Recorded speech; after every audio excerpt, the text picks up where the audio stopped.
Ano ba? Bakit? Lulutuin mo rin naman yan, di ba? Ha?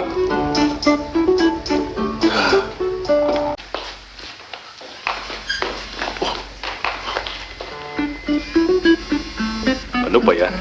May tumatawag. Anong gagawin ko dyan? Ikaw muna yung sumagot. Kaya nga lang, mas lagot ako sa kanya. Kasi wala pa akong business card kaya hindi ko siya masagot. Hindi ko alam masasabihin. What's lang? Ba't wala kang masabi? Kilala mo ako. Alam mo ang boses ko, di ba? Ganon. Ayaw mong magtulungan tayo eh. Ginusto mo yan. Dapat na-anticipate mong mangyayari to. Huwag na nga lang. Saan ba kasi nagpunta yung missing soul na yun? Wala rin siyang magagawa. Busy siya sa pagpapakit niya kay Kevin. Haha, huhu, he, he. Wala kang mapapala. Pagpapakit niya? So bakit nasa labas siya? Ewan ko. Ayoko mag-explain.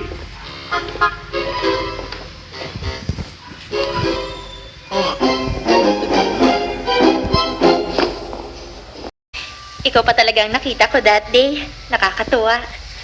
Oo nga eh. Kumusta? Wala na akong balita sa'yo ah. Okay lang. Naiisip ka now and then. Ang funny mo naman. So, sagutin mo nga to. Baliw ka ba? Bakit mo ko sinundan? Anong ginagawa mo dito? Sino ba siya? Kayo ba ang papa niya? O ikaw, magdahan-dahan ka. Lalo sa salita. Ano bang pangalan mo? Wag! Wag ka sasagot! Wag mo siya titingnan sa mata! Yumuko ka! Hindi ko pwedeng sagutin ang tawag na to. Kaya gusto kong ikaw ang sumagot para sa akin. Otherwise, utusan ko ang kasama mo na isulat ang full name niya. Gawin mo na. Panira ng moment. Babalik din ako.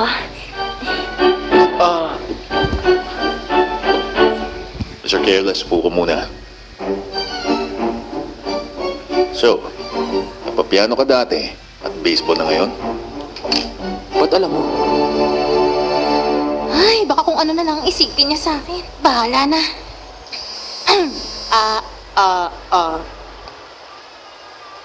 Yes, hello?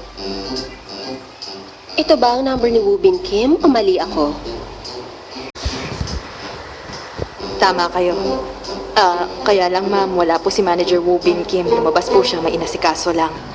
I didn't know na manager siya.